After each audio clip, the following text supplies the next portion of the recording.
കൂട്ടി good Shepherd സ്കൂളിലെ vice principal കൂടിയായിരുന്നു മാഡം.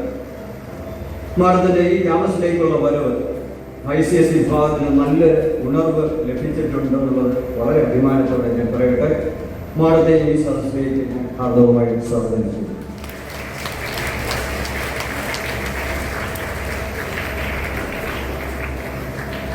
നമ്മുടെ സ്കൂളിൻ്റെ സീനിയർ ഹെഡ് മാസ്റ്ററാണ് മിസ്റ്റർ KD സെബാസ്റ്റ്യൻ സാർ. സാറിൻ്റെ നേതൃത്വത്തിലെ നല്ലൊരു ടീം ഹൈസ്കൂൾ വിഭാഗത്തിൽ പ്രവർത്തിക്കുന്നു. ഇതിൻ്റെ full credit senior head master KD Sebastian സാറിനുള്ളതാണ്. മികച്ച സംഘാടകനും വാഗ്മിയും കൂടിയാണ് KD സെബാസ്റ്റ്യൻ സാർ. സാറിനെ ഈ വേദിയിലേക്ക് ഞാൻ ഹാർദവമായി സ്വാഗതം ചെയ്യുന്നു.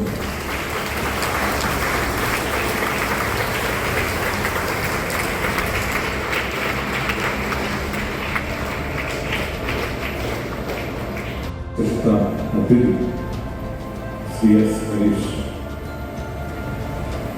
സാർ നമ്മുടെ അതിഥി മാത്രമല്ല, നമ്മുടെ ഹയർ സെക്കൻഡറി വിഭാഗത്തിലെ വിവേക മിസ്സിൻ്റെ പ്രിയപ്പെട്ട ഭർത്താവ് കൂടിയാണ്. ഒരു കുടുംബാംഗമാണ്. ഈ കുടുംബത്തിലെ അംഗം കൂടിയാണ്. സ്കൂളിൻ്റെ senior vice principal Shaji sir, vice principal Roy sir, vice principal Neethama, senior head master Sebastian sir, head master Jose sir, academic coordinator doctor Monichan, മറ്റ് ഏറ്റവും ബഹുമാനായ അധ്യാപകരെ, പ്രിയപ്പെട്ട എൻ്റെ കുഞ്ഞുങ്ങൾ, ഞാനിന്ന് മലയാളത്തിൽ സാധാരണ നമ്മുടെ പരിപാടി ഇംഗ്ലീഷിലാണ്. കാരണം നമ്മളിന്ന് വായനാ ദിനം ആഘോഷിക്കുക അല്ലേ? വായനാ ദിനം നമ്മൾ ആഘോഷിക്കുമ്പോൾ നമ്മളെ സംബന്ധിച്ചിടത്തോളം നമ്മളെല്ലാവരും മലയാളികളാണ്. നമ്മൾ മലയാളി സ്വതന്ത്രരൊക്കെ ഉണ്ട്. നമ്മുടെ സ്കൂളിൽ എല്ലാവരും പഠിക്കുന്നുണ്ട്. പക്ഷെ നമ്മുടെ കേരളത്തിൻ്റെ തനിമയും കേരളത്തിൻ്റെ സാംസ്കാരിക പാരമ്പര്യങ്ങളും ഒക്കെ അനുഭവിച്ച് അറിഞ്ഞ് വളരുന്ന വ്യക്തികളാണ്.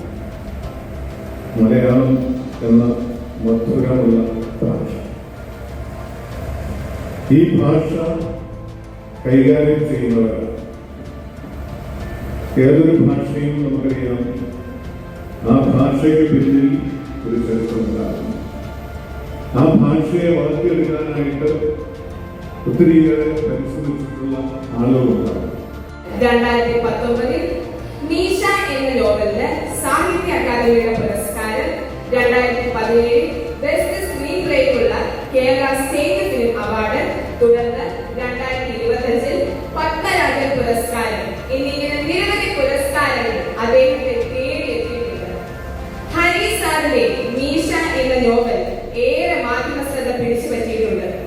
നിറഞ്ഞ സ്നേഹത്തോടെ ശ്രീ ഹരി സാറിനെ വായനാദിന ഉദ്ഘാടനം നിർവഹിക്കുന്നതിന് തുടർന്നുള്ള പ്രസംഗത്തിനുമായി സ്നേഹപൂർവ്വം ക്ഷണിക്കുന്നു.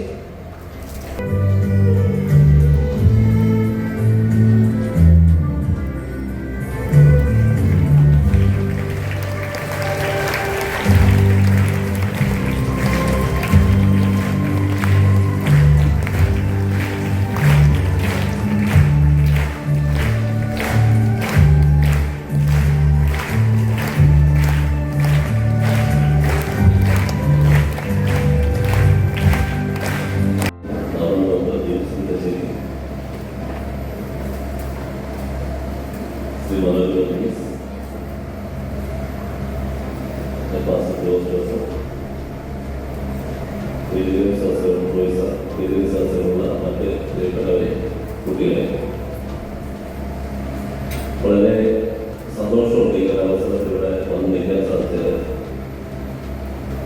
അച്ഛൻ പറഞ്ഞ പോലെ തന്നെ ഞാൻ ഈ കുടുംബത്തിലെ ഒരു അംഗം തന്നെയാണ്. എൻ്റെ ജീവിത പങ്കാളി ഇവിടെ പഠിപ്പിക്കുന്നുണ്ട്.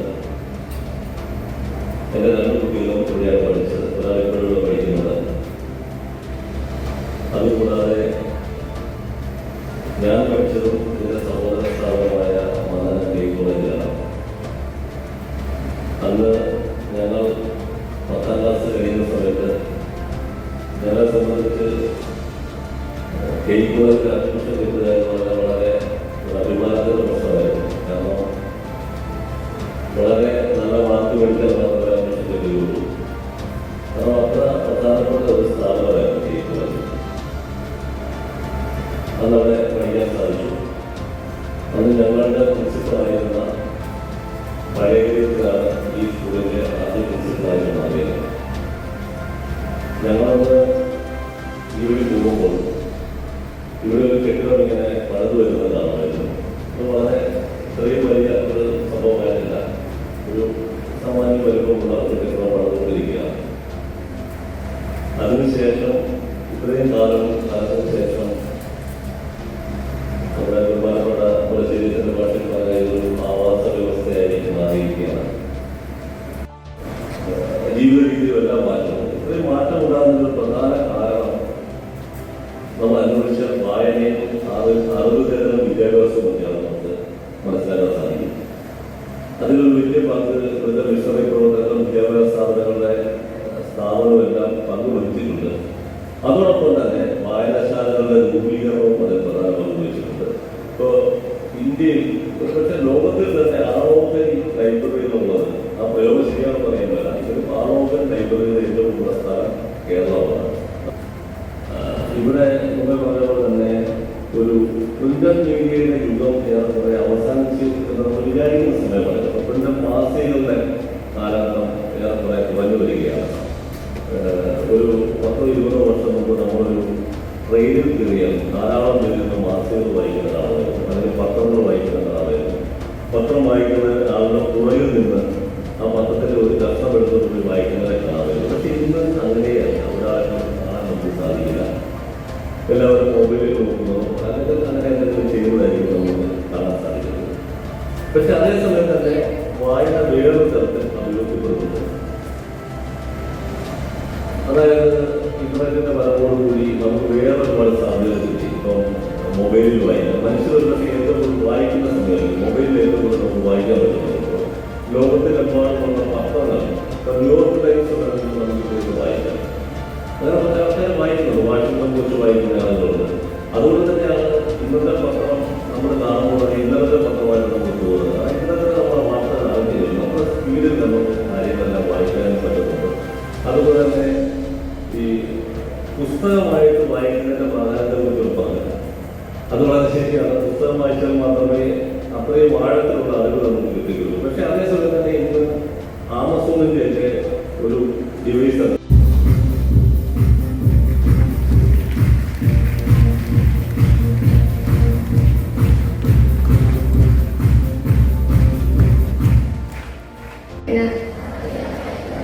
സ്ത്രീകൾക്കെതിരായ അതിക്രമങ്ങൾ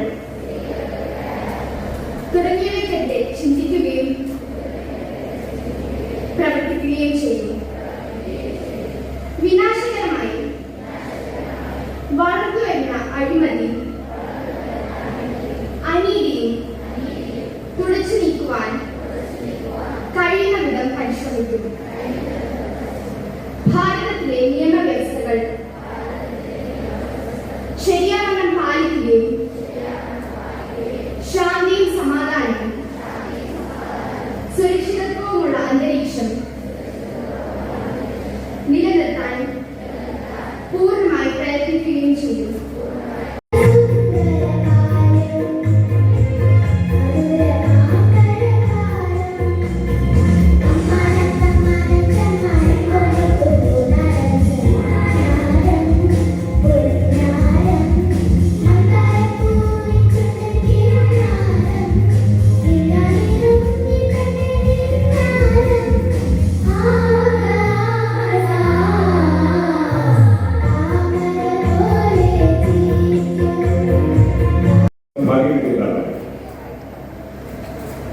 വൈക്കം മുഹമ്മദ് ബഷീറിനെ കുറിച്ച് സാർ പറഞ്ഞു.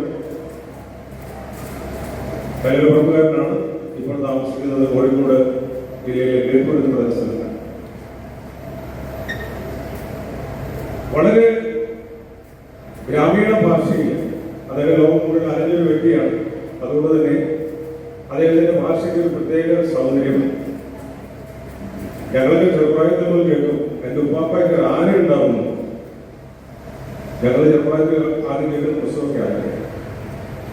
ബഷീർ അതിനുശേഷം ഒരുപാട് പുസ്തകങ്ങൾ എഴുതി. ബാല്യകാല സിംഗ് പോലെയുള്ള ഒരുപാട് പുസ്തകങ്ങൾ അദ്ദേഹം എഴുതി. അദ്ദേഹത്തിന്റെ സമ്പൂർണ്ണ കൃതികൾ എന്ന് പറഞ്ഞ രീതിയിൽ അത് പ്രസിദ്ധം ചെയ്തിട്ടുണ്ട് വലിയ മൂല്യങ്ങളായിട്ട്.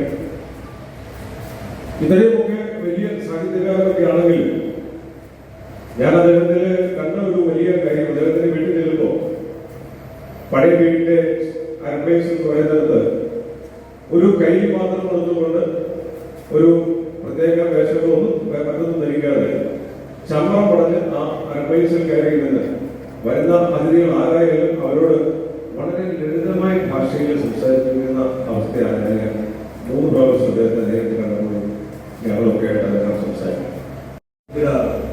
ശ്രീ പി എൻ പണിക്കർ, അദ്ദേഹത്തിന്റെ ജന്മദിനമാണ് ജൂൺ 19. വാക്കുകളുടെ ദൃശ്യജ്ഞാനം നൽകുന്ന മഹത്തായ പ്രതിഭാസമാണ് വായന. വായന എന്നത് ഒരാൾക്ക് ഉണ്ടായിരിക്കേണ്ട മികച്ച ഹോബികളിൽ ഒന്നാണ്. പുസ്തകങ്ങൾ മനുഷ്യന്റെ ഉറ്റ സുഹൃത്തുക്കളാണ്. വായിച്ചു വളരുക, ചിന്തിച്ച് വിവേകം നേടുക എന്ന മുദ്രാവാക്യത്തിലൂടെ മലയാളികളെ വായനയുടെ അത്ഭുത ലോകത്തേക്ക് കൈപിടിച്ചുയർത്തിയ ഒരു വലിയ മനുഷ്യന്റെ ഓർമ്മകൾ നാം അനുസ്മരിക്കുമ്പോൾ നമ്മുടെ മനസ്സിലേക്ക് ഓടിയെത്തുന്ന ഒരു കുഞ്ഞു കവിതയുണ്ട്. വായിച്ചാലും വായിച്ചില്ലെങ്കിലും വളരെ, വായിച്ചാൽ വിലയും വായിച്ചില്ലെങ്കിലും വളരെ. കുഞ്ഞുണ്ണി മാഷിന്റെ ഈ കവിത നമ്മെ വായനയുടെ പ്രാധാന്യം എത്ര വലുതാണ് എന്ന് ഓർമ്മിപ്പിക്കുന്നു. ഓരോ പുസ്തകവും അറിവിന്റെ അത്ഭുത ലോകമാണ്. ആ ലോകത്തേക്ക് എത്തിച്ചേരാനുള്ള വഴിയാണ് വായന. നമ്മുടെ ധാർമ്മിക മൂല്യങ്ങളെ വളർത്താൻ വായനയ്ക്ക് കഴിയും. പുസ്തകങ്ങൾ തടവിലാക്കപ്പെട്ട ആത്മാക്കളാണ്. അലമാരകളിൽ നിന്ന് പുറത്തെടുത്ത് വായിക്കുമ്പോഴാണ് ഇവിടെ ഞാൻ പരിചയപ്പെടുത്തുന്നത് നമ്മുടെ ബഹുമാനപ്പെട്ട principal reverend doctor James Pullassery CMA എഴുതിയ വിശുദ്ധ ചാവറ ഒരു ആവാസ വ്യവസ്ഥ എന്ന പുസ്തകമാണ്. 19ാം നൂറ്റാണ്ടിൽ മനുഷ്യകുലത്തിന് സമ്മാനിച്ച നക്ഷത്ര ശോഭയുള്ള പുണ്യവാനാണ് വിശുദ്ധ ചാവറയച്ചൻ. എന്തൊരു ദീർഘവീക്ഷണത്തോടെയാണ് അദ്ദേഹം സമൂഹത്തിൽ ഇടപെട്ടിരിക്കുന്നത് എന്ന് ഈ പുസ്തകം വായിക്കുമ്പോൾ നാം അത്ഭുതപ്പെട്ടു പോകും. ഇതാണ് ആ പുസ്തകം. ഈ പുസ്തകം നമ്മുടെ സ്കൂൾ ലൈബ്രറിയിൽ ലഭ്യമാണ്. എല്ലാവരും ഇത് വായിക്കണം. പൗലോ കോയലോയുടെ ദി ആൽക്കമിസ്റ്റ് എന്ന പുസ്തകമാണ്. ആടിൻപറ്റങ്ങളെ മേച്ചു നടക്കുമ്പോൾ സാന്റിയാഗോ എന്ന ഇടയ ബാലന്റെ കൈപിടിച്ച് ഒരു കുട്ടി അവനെ പിരമിഡുകളുടെ നാടായ ഈജിപ്തിലേക്ക് കൂട്ടിക്കൊണ്ടുപോകുന്നു. അവിടെ ജ്ഞാനിയുടെ വീട്ടിലെത്തിയ ബാലൻ കണ്ടുകൊണ്ടുന്ന കാഴ്ചകളാണ് ഈ നോവലിൽ പ്രതിപാദിച്ചിട്ടുള്ളത്. നമ്മൾ പുറം കാഴ്ചകളിൽ മതിമറന്ന് ജീവിക്കുന്ന മനുഷ്യർക്കുള്ള ഉപദേശങ്ങളാണ് നോവലിന്റെ കഥാതത്വം. ഇത് നമ്മുടെ ലൈബ്രറിയിൽ ലഭ്യമാണ്. കുട്ടികൾ എല്ലാവരും ഈ പുസ്തകം വായിക്കണം. സത്യാന്വേഷണ പരീക്ഷണങ്ങൾ, ഗാന്ധിജിയുടെ കുട്ടിക്കാലം മുതലുള്ള സംഭവ പരമ്പരകൾ ഈ ആത്മകഥയിൽ വിവരിക്കുന്നുണ്ട്. ഇത് സ്കൂൾ ലൈബ്രറിയിൽ ലഭ്യമാണ്. എല്ലാവരും വായിക്കണം. യുവജനങ്ങളെ ഏറെ പ്രചോദിപ്പിച്ചിട്ടുള്ളതാണ് ഈ ആത്മകഥ. ഇതാണ് ആ പുസ്തകം. ഇത് നമ്മുടെ ലൈബ്രറിയിൽ ലഭ്യമാണ്. The Diary of Anne Frank is a book of the writings from the Dutch language. They were kept by Anne Frank while she was in hiding for 2 years with her family during the Nazi occupation of the Netherlands. It is available in our school library and students are welcome to read. आज में हिंदी और उर्दू साहित्य के महान साहित्यकार मुंशी प्रेमचंद जी जो एक ऐसे सितारे हैं जिनका प्रकाश आज भी पाठकों को मार्ग दिखाता है। प्रेमचंद के उपन्यासों में एक तरफ तो किसान जीवन का विशेष चित्रण मिलता है।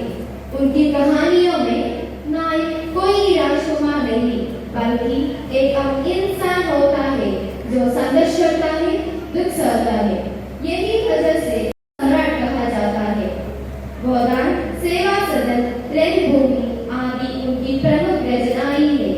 ये पुस्तक हमारे पुस्तकालय में मौजूद है. വായന എന്നത് ആ വിദ്യാർത്ഥിയെ സമൂഹത്തിൽ ശ്രേഷ്ഠനാക്കുന്ന ഒന്നാണ്.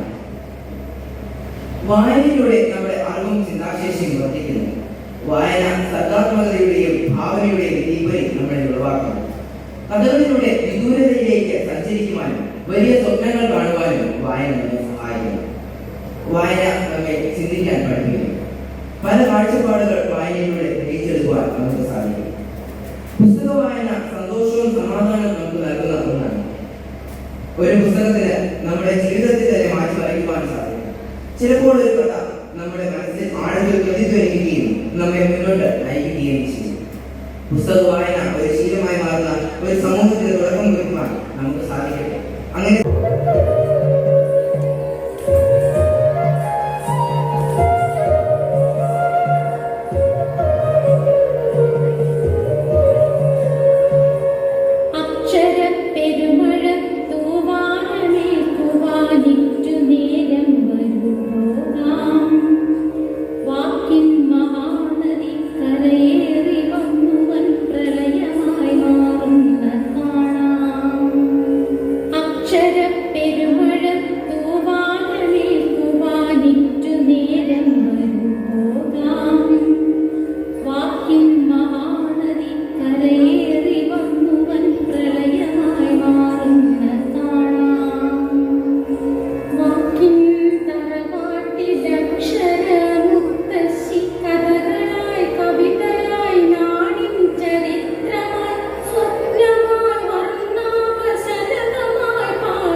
അദ്ദേഹത്തിന്റെ സാന്നിധ്യം ഇന്ന് നമുക്ക് അനുഗ്രഹമായി മാറി. തീർച്ചയായും വായന മരിച്ചുകൊണ്ടിരിക്കുന്ന ഈ സാഹചര്യത്തിൽ വായന മരിക്കുന്നില്ല എന്ന് വളരെ വിപ്ലവകരമായി അദ്ദേഹം നമ്മളെ ഉദ്ബോധിപ്പിച്ചു. ഓൺലൈൻ മാധ്യമങ്ങളിലൂടെ ധാരാളം പുസ്തകങ്ങൾ നമുക്ക് കിട്ടുന്നതിനുള്ള ഒരു മേഖലയുണ്ട്. ആ ഓൺലൈൻ വായനയിലൂടെ വിവിധ തരത്തിലുള്ള പുസ്തക വായന നമുക്ക് സാധ്യമാകും എന്നുള്ള ആ ഒരു വിപ്ലവകരമായ സന്ദേശമാണ് അദ്ദേഹം നമുക്ക് തന്നത്. അതുകൂടാതെ കോട്ടയത്തിന്റെ മനോഹരമായ ഒരു ചിത്രം അദ്ദേഹം നമുക്ക് പകർന്നു തന്നു. കോട്ടയത്തിന്റെ നാഗരികമായ ജീവിതത്തിൽ വിവിധ തരത്തിലുള്ള മാധ്യമങ്ങൾ, മീഡിയാസ്, പത്രപ്രവർത്തന മേഖലയെ കുറിച്ച് നമുക്ക് ബോധ്യപ്പെടുത്തി തന്നു. കേരളത്തിൽ തന്നെ ഒരു മാധ്യമ പ്രവർത്തകരുടെ ഒരു കേന്ദ്രമായി കോട്ടയം പരിണമിച്ചു എന്ന അദ്ദേഹത്തിന്റെ വാക്കുകളിലൂടെ നമുക്ക്